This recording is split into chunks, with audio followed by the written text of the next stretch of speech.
Hey everyone, welcome. Today we're diving deep into one of the most profound spiritual books on the planet, the Bhagavad Gita. We're going to unpack its blueprint for reality, what it says about our spiritual journey, and where we all fit into this grand cosmic picture. All right, let's get into it. But let's start with a question. I think it's something we've all felt. Whether you're trying to learn a new skill, build a career, or walk a spiritual path, what happens when you give it your all, but you fall short? You fail. Is all that effort just gone? Wasted? Well, the Gita has a really fascinating and honestly a deeply comforting answer. And the Gita's answer is a resounding no. It's super clear. In the spiritual realm, no sincere effort is ever lost.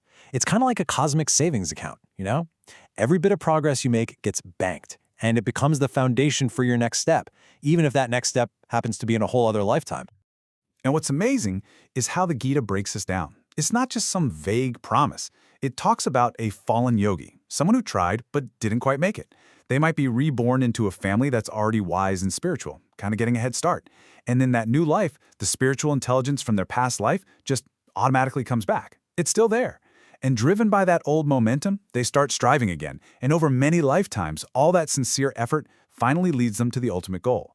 So the message here is huge, right? This is a marathon that spans lifetimes, not a single life sprint. Okay, so we've established that the journey is continuous, and progress is pretty much guaranteed if you're sincere. But then, the Gita asks an even deeper question.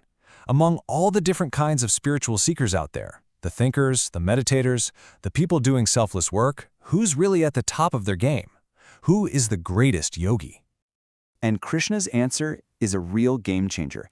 He says the greatest yogi is the one who is completely absorbed in the divine, who abides in me, as he puts it, with incredible faith. So what this does is it places devotion, what's called bhakti yoga, right at the very top of the ladder. And of course, that begs the question, who exactly is this me Krishna is talking about? Well, to answer that, we have to zoom out. The Gita shifts from talking about the individual's journey to this grand cosmic revelation. This is where Krishna literally lays out the blueprint for all of reality. He starts by saying that everything, and I mean everything you can see, touch, or even think about, it's all made of two basic energies that come from him. So on one hand, you've got the inferior or material energy. This is the physical stuff, earth, water, fire, air, and ether. But it's also the subtle stuff, like our mind, intelligence, and ego. This is basically the hardware of the universe, right? It's just inert matter. But then, on the other hand, there's the superior, spiritual energy. And guess what? That's us. We're the living entities, the conscious life force that actually makes this whole inert universe move and have meaning. We are, at our core, spiritual. And this brings it all together beautifully.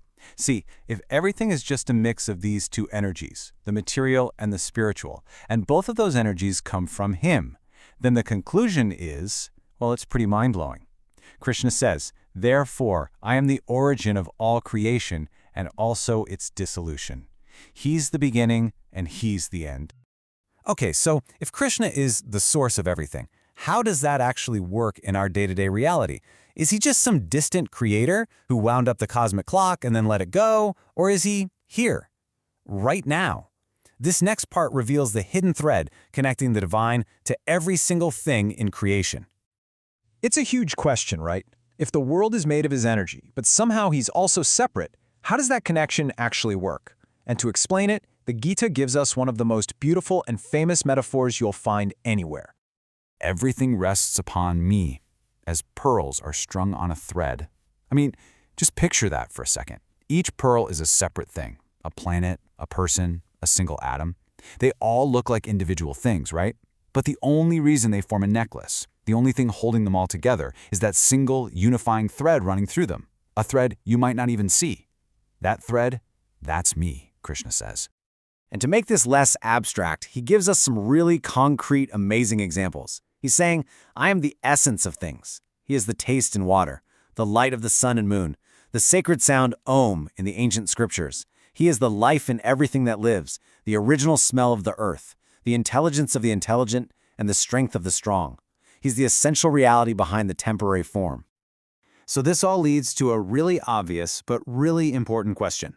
If the divine is literally everywhere, the thread holding everything together, the taste of the water we drink, then why don't we see it? Why isn't it obvious to us every single second of the day? What's getting in the way? Well, that obstacle has a name. It's called Maya.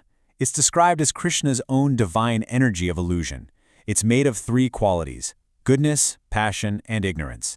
And its whole purpose is to basically put a filter over our eyes. It makes us see all the separate pearls, but completely miss the thread holding them together. It's what makes us forget who we really are. And Krishna is really upfront about this. He doesn't sugarcoat it. He says, look, this divine energy of mine is very difficult to overcome. It has the entire world under its spell, keeping us from seeing the truth that's right in front of our faces. So, are we just stuck? Is it hopeless? Not at all. Because right after saying how hard it is, he gives us the key, the one way through. And the solution is just, wow. He says, but those who surrender unto me alone can easily cross beyond it. So the way out of the grand illusion isn't to fight the illusion harder. It's to surrender to the reality that the illusion is hiding. And that just leaves us with one final thought to chew on. The Gita paints this incredible picture of a universe that's all woven together, held in place by a single divine thread.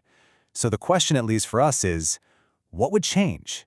What would change for you, for me, in our lives, and how we see the world, how we treat each other, if we could actually learn to see that thread?